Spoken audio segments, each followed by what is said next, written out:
This is a difficult topic to talk about, but it's a necessary one.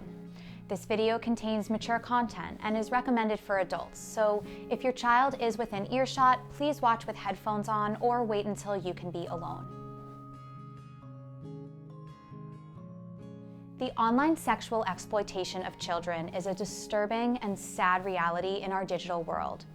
In the United States, 1 in 5 kids has been sexually solicited online, and 1 in 4 kids has seen unwanted pornography. As if these stats aren't troubling enough, the coronavirus pandemic has led to a recent spike in reports of exploitative material on the internet targeted towards children.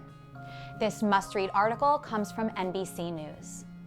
Let's take a look at what's been going on exactly and discuss some important things you can do to keep your family safe, now and in the future. Calls to cybertip hotlines regarding child exploitation are up by 30% globally. Virtual classes are being Zoom-bombed by horribly inappropriate videos, and technically legal yet sexually suggestive images of children are appearing on social media as a gateway to more private networks with much worse material. Child predators and distributors of exploitative content are venturing out of the dark web and into major platforms, from Zoom and WhatsApp to YouTube and Instagram.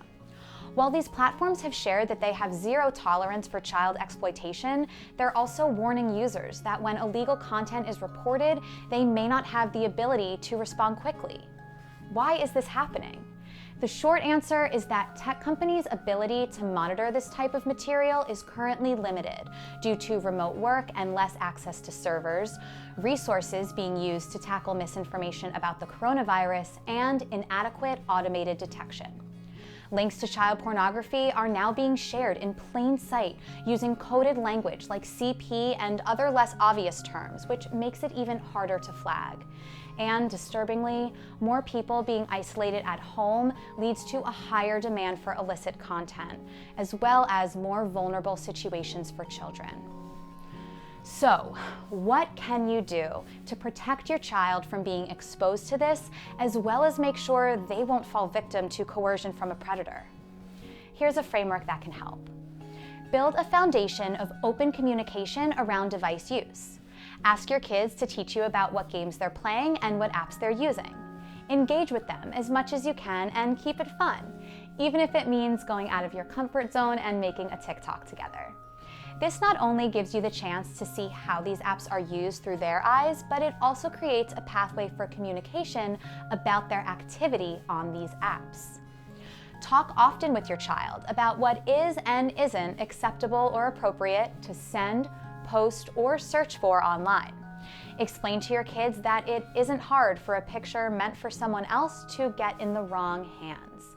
Help them understand that not everyone they meet online will be honest about who they are or have good intentions. And remind them that everything they do on their devices, even if the snap goes away after 24 hours, is always there, stored in their digital footprint, so keep it clean.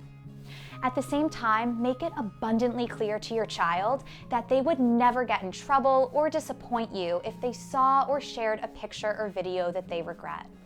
Let them know that it's never too late for them to tell you about something that happened, and that you're always there to listen, provide support, and help them, no matter what.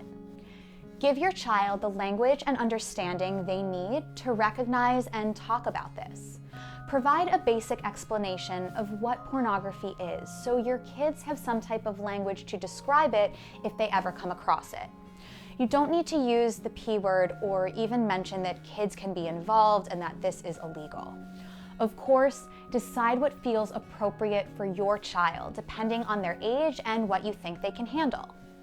For the youngest ones, you can tell them that just like how adults drink coffee and alcohol, but these aren't good for kids' brains, sometimes adults look at pictures of naked people, and this would not be good for a kid's brain either. Build from there. Also, add the words grooming and sextortion into your vocabulary. And again, when you think it's appropriate, share these words with your child so they can be aware.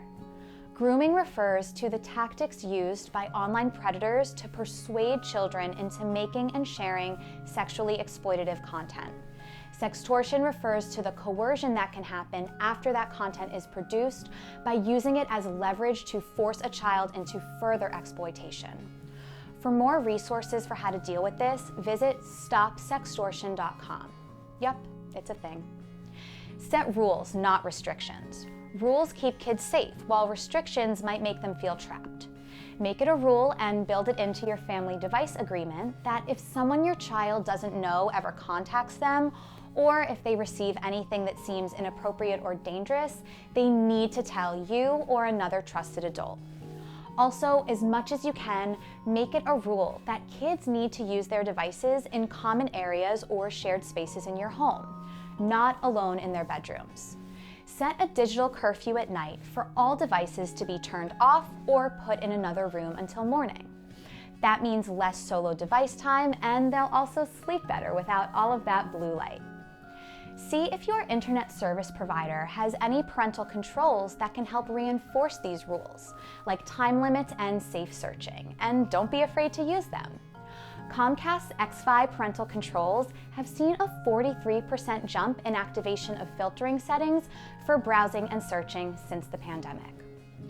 By this point, I wouldn't blame you for thinking that you want to ban social media altogether for your kids, but don't do that because really, it's not realistic. Remember, rules over restrictions. So instead, make it a rule that your kids' social media profiles have to be set to private. You can find resources for how to do this at devicecat.com. Hopefully, your family will never experience anything related to sexual exploitation, but it never hurts to be prepared.